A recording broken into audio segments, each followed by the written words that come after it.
네, 이집트에 임한 9번째 재앙, 흑암 재앙 이야기입니다.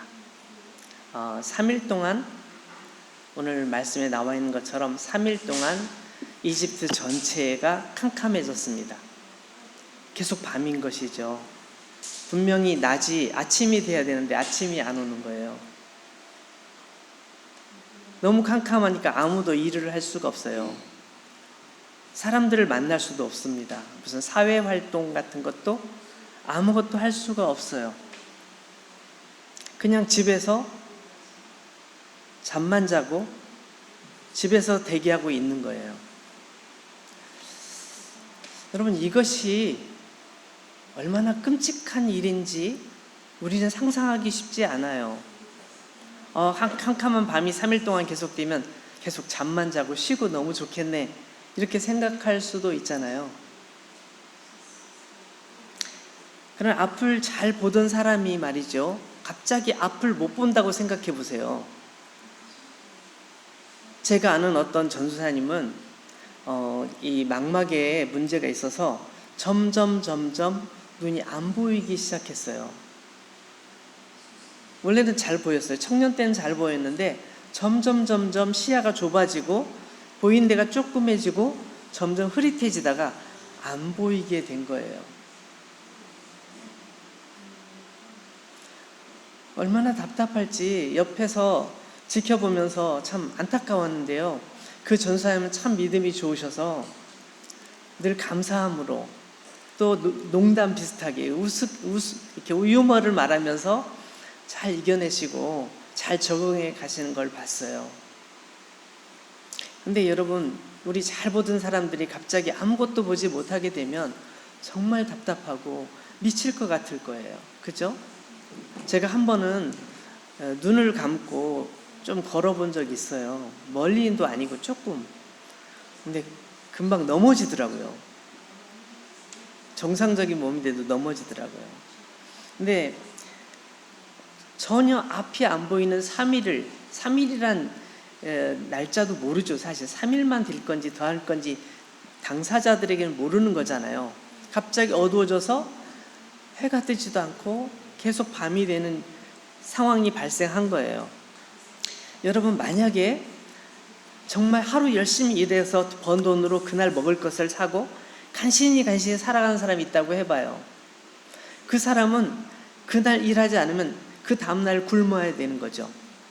오늘 열심히 일해서 땀 흘려서 일하고 번 돈으로 먹을 것을 사서 온 가족이 식사를 해야 되는데 일을 할 수가 없어요. 집에 먹을 것이 떨어졌어요. 다음 날이 돼도 캄캄한 밤이 계속돼요. 어떨까요?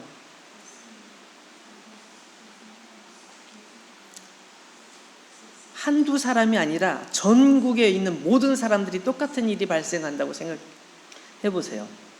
그리고 집에 있는 가축들 있잖아요.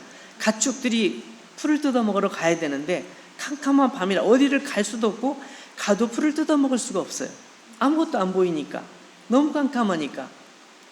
그럼 가축들이 3일 동안 굶으면 어떻게 될까요? 이런 일들이 전국적으로 벌어지고 있는 상황이에요. 얼마나 큰 문제일까요? 근데 신기한 거는 오늘 말씀에도 나와 있지만 이스라엘 민족이 살고 있는 그 고센 땅이라는 지역은 아무렇지도 않아요. 아침이 되면 해가 떠요. 점심때가 되면 너무 더워요. 더워. 저녁 되면 해가 져요. 시원한 바람도 불어오고 밤이 돼서 다 같이 저녁을 맛있게 먹고 잠을 자요. 아무렇지도 않은 거예요. 게다가 이집트에서 그런 큰 일이 벌어졌기 때문에 일을 하러 갈 수가 없어요. 그동안 노예로 살았잖아요. 이집트에 노예로 살았는데 그 힘들고 어려운 일들을 더 이상 안 해도 돼요. 매일 쉬는 거예요. 오늘 왜 일하러 안 가지? 왜 일 안 부르지? 너무 다행이다. 오늘 가족들과 함께 소풍 가자. 가족들과 함께 바캉스 가자. 그렇게 여유 있게 보내는 거예요. 처음에는 너무 좋아. 그러다가 이게 어찌된 일이지? 왜 이집트에는 캄캄한 밤이 계속되고 있고 우리는 이렇게 정상적인 것이지? 이렇게 생각하겠죠. 이 모든 것이 하나님께서 하시는 것이 분명해요. 파라오 역시 그 사실을 알죠. 모를 수가 없어요. 그동안 8번째, 지금 이거 9번째잖아요. 8번째 계속 그런 일을, 똑같은 일을 반복했어요. 계속 하나님께서 벌을 내리시고 하나님께서 심판하시면, 그 재앙이 임하면 이집트가 완전히 쑥대밭이 되고 막 난리가 났어요. 간신히 위기를 모면하면 또 파라오는 마음이 굉장히 강팍해졌죠. 이게 계속 반복되면서 8번째 지나고 9번째가 될 때까지 계속 그렇게 온 거예요. 아마도 파라오는 자기 신하들을, 부하들을 시켜서 상황을 파악하고 있었을 거예요. 이스라엘 사람들이 살고 있는 고센 땅에는 정상적으로 해도 뜨고 해도 지고 밤도 오고 낮도 오고 있다는 것을 알고 있었을 거예요. 아, 이것은 분명히 하나님의 심판이구나, 분명히 알고 있었을 거예요. 당시에 이집트는 제가 여러 번 말씀을 드렸지만 여러 신들을 섬기고 있었어요. 여러 신들을 섬겼는데 그 중에 가장 최고의 신은 뭐라고요? 태양신이라고 알고 있었어요.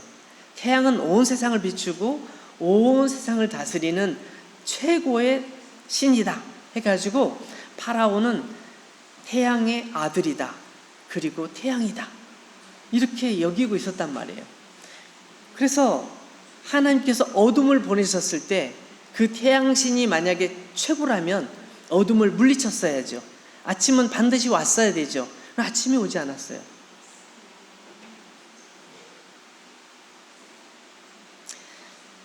그렇기 때문에 파라오는 이미 이 상황이 하나님과 내가 대결하면 안 된다는 것을 알고 있었을 거예요.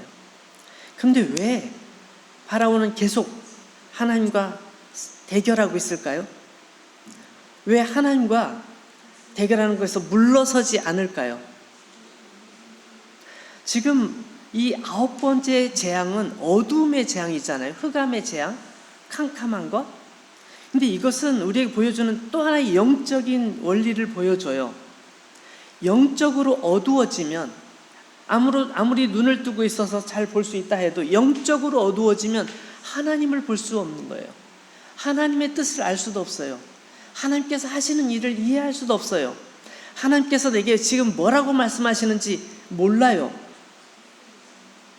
지금 모세를 통해서 분명하게 하나님께서 파라오에게 경고를 하고 계신데도 불구하고 파라오는 계속 거부하잖아요. 왜 그럴까요?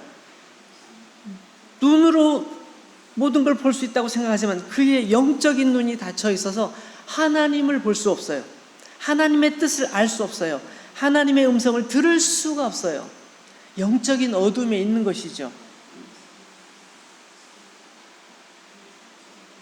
여러분, 오늘날 우리도 생각해 보면요, 우리가 눈을 뜨고 있지만 못 보는 것들이 너무 많아요. 꼭 봐야 되는데 못 보는 게 많아요. 사람들의 마음을 우리가 잘 모르잖아요. 10길 물속은 알아도 한 길 사람 마음속은 모른다고 말하잖아요. 잘 몰라요. 그러나 우리가 꼭 알아야 되는 것은 하나님의 마음을 알아야 되거든요. 하나님께서 우리를 얼마나 사랑하시고 얼마나 우리에게 관심을 갖고 계신지, 우리가 잘못할 때 하나님께서는 어떻게 반응하시는지 우리가 그걸 느낄 수 있어야 되거든요. 근데 우리는 어려운 일이 생기면 왜 이렇게 재수가 없어, 왜 이렇게 오늘은 운이 없어, 이렇게 말하면서 하나님께 나아가지 않는 그런 모습들이 우리 가운데 있어요. 여러분, 하나님을 떠난 인간의 비참함이 바로 여기 있는 거예요.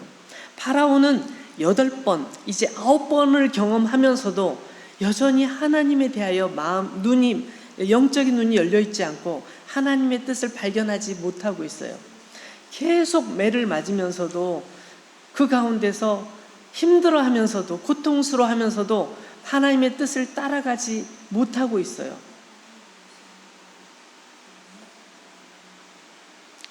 하나님을 떠난 인간, 하나님의 은혜를 잃은 인간이 어떻게 됩니까?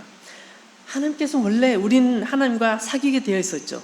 에덴 동산에서 아담과 하와를 생각해 보면 아담과 하와는 하나님과 대화를 하는, 늘 만나면 하나님 오셨어요?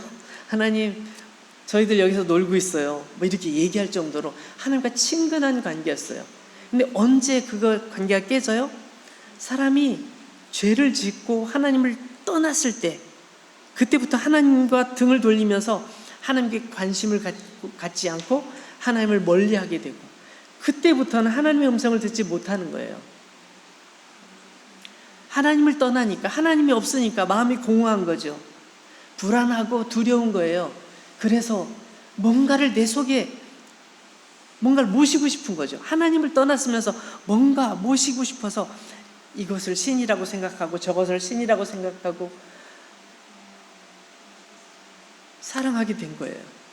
그러다 보니까 점점 하나님과 멀어지고, 엉뚱한 것, 돌멩이에게 신처럼, 나무에게 신처럼, 짐승에게 신처럼 생각하고 신처럼 숭배하는 그런 모습들이 생겨요. 사람보다도 짐승을 더 소중히 여기고, 사람보다 나무를 더 소중히 여기고, 사람보다 미생물을 더 소중히 여기고, 하나님을 섬기는 것보다 그런 모든 것들, 주변에 있는 것들을 더 소중히 여기고, 가지고 있는 물질을 소중히 여기고, 그것이 최고인 것처럼 생각하는 그런 모습으로 변하게 된 것이죠. 그러나 문제는 그런 것으로 공허함을 채울 수 없다는 거예요. 하나님의 자리를 채울 수 없다는 거예요. 하나님께서 오셔서 하나님께서 함께 하셔야 되는 그 자리에 다른 무엇으로 채워도 채울 수 없는 것이 그 공허함인 것이죠. 파라오도 마찬가지, 자기의 권력과 자기의 능력과 모든 힘을 자랑하고 싶었고, 자기가 믿고 있는 태양신을 힘입어서 하나님을 물리치고 싶었겠죠. 그러나 아무것도 할 수 없었습니다.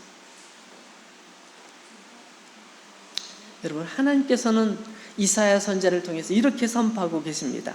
이사야 45장 5절 말씀을 보니까, 나는 여호와라, 나 외에 다른 이가 없나니, 나밖에 신이 없느니라. 신이, 너희들이 이 신 저 신을 찾고 있는데 신은 없어. 하나님은 오직 나밖에 없어. 기억해 라고 말씀하셨습니다. 이 세상의 수많은 신들은 다 가짜입니다. 어떤 사람은 나무로 어떤 모양을 만들어 놓고 신이라고 숭배합니다. 어떤 사람은 돌멩이로, 어떤 사람은 황금으로 모양을 만들어 놓고 신이라고 경배합니다. 다 가짜입니다. 돌멩이일 뿐이고 나무일 뿐이고 금일 뿐이에요. 그건 신이 아닙니다. 하나님께서 이집트에 내리신 재앙을 보면서 이스라엘 민족은 어떻게 생각했을까요? 처음에는 오늘 쉬니까 너무 좋아. 그런데 그런 재앙들이 계속되면서 이스라엘 민족은 생각합니다. 왜 하나님께서는 이집트인들에게는 저렇게 벌을 내리시면서 우리를 보호하실까? 왜 우리를 지켜주실까? 왜 저들에게는 3일 동안 저렇게 캄캄한 흑암 속에 있는데 우리는 아무렇지도 않게 정상적으로 생활할 수 있게 도와주실까?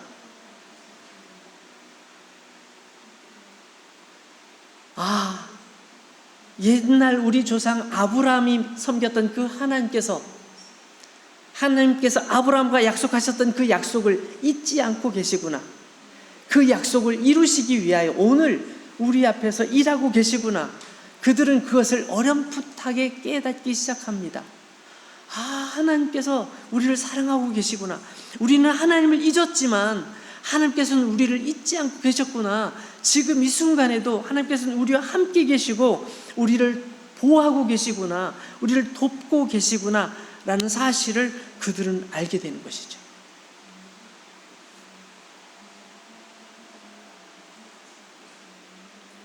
사랑하는 여러분, 하나님은 어떤 분이십니까?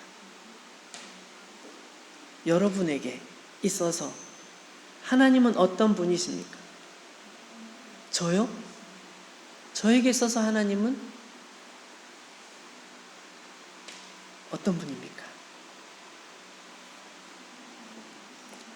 여러분, 사람들이 출애굽기 이 엄청난 놀라운 일을 경험하고도 나중에 세월이 지나니까 다 잊어버려요. 다 잊어버려요. 예수님께서 오실 때도 마찬가지였어요. 사람들은 하나님께서 주신 그 놀라운 은혜를 다 잊어버리고 하나님을 잊어버린 채 엉뚱한 것들을 자기 속에 채우고 그것을 신이라고 여기고 그것을 숭배하고 사랑하고 아끼고 그러다가 결국 어려움을 겪게 되죠. 마태복음 4장 16절 말씀을 보니까 한번 찾아볼까요? 마태복음 4장 16절 보니까 그 당시에 이스라엘 사람들의 상황, 예수님께서 이 땅에 오실 때 이스라엘 사람들의 상황을 이렇게 설명하고 있는데요. 흑암에 앉은 백성이 큰 빛을 보았고 사망의 땅과 그늘에 앉은 자들에게 빛이 빛이었도다 하였느니라.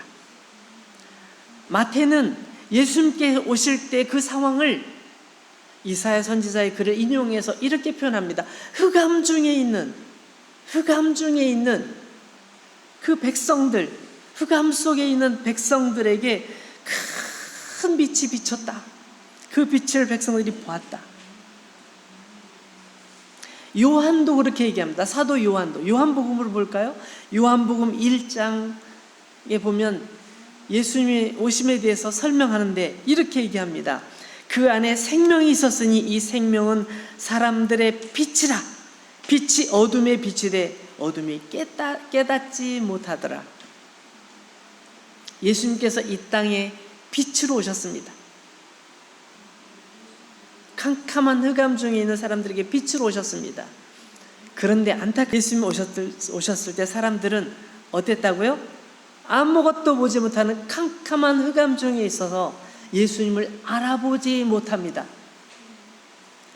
예수님께서 그들에게 천국 복음을 증거하시고 하나님의 사랑을 증거하시고 하나님의 사랑을 보여주셨음에도 불구하고 그들은 예수님이 누군지 몰랐어요. 예수님을 십자가에 못 박으라고 소리쳤어요. 예수님을 십자가에 못 박기까지 그들은 다 동조했어요. 잘 됐어.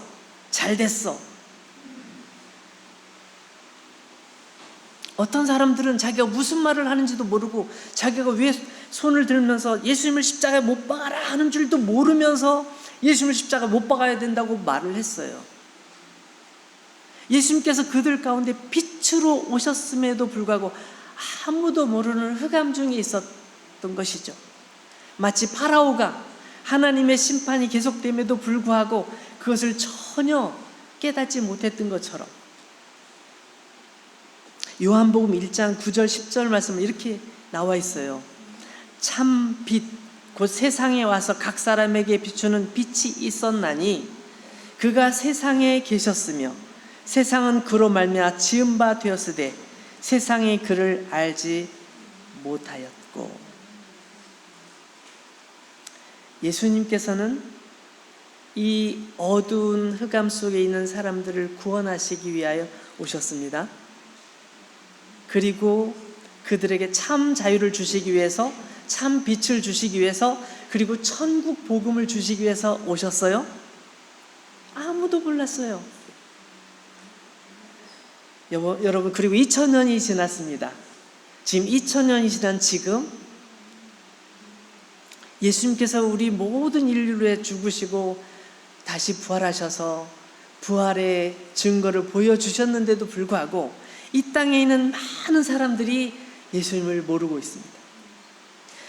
이 땅에 많은 교회 다니는 사람들이 예수님을 모르고 있습니다. 교회는 열심히 다녀요. 찬양도 열심히 불러요. 기도도 열심히 하는 것 같은데 예수님을 모르는 사람들이 많이 있어요. 예수님을 잘 알지 못하면서 설교를 하고 예수님을 알지 못하면서 찬양을 인도하고 예수님을 잘 알지 못하면서 예수님을 아는 것처럼 말하는 경우도 있어요. 예수 그리스도께서 참빛으로 세상에 오셨지만 사람들이 알지 못했던 2000년 전의 모습처럼 오늘날도 예수님을 알지 못하는 너무나 많은 사람들이 이 땅에 살고 있어요. 영적인 무지함이 바로 그거예요. 사랑하는 여러분, 예수님께서 이 땅에 오신 그 놀라운 복음이 저와 여러분 가운데 있습니다. 그 은혜 안에 우리가 누리고 살아야 됩니다. 우리는 어둠에서 다시 벗어나서 주님 앞으로 나가야 됩니다. 에베소서 5장 8절 말씀 보니까 너희가 전에는 어둠이더니 이제는 주 안에서 빛이라, 빛의 자녀들처럼 행하라 라고 말씀하셨어요. 빛의 자녀답게 살아라 라고 말씀하고 있습니다. 로마서 13장 12절 밤이 깊고 낮이 가까웠으니 그러므로 우리가 어둠의 일을 벗고 빛의 갑옷을 입자. 사랑하는 여러분, 우리가 살아가는 인생은 쉽지는 않아요.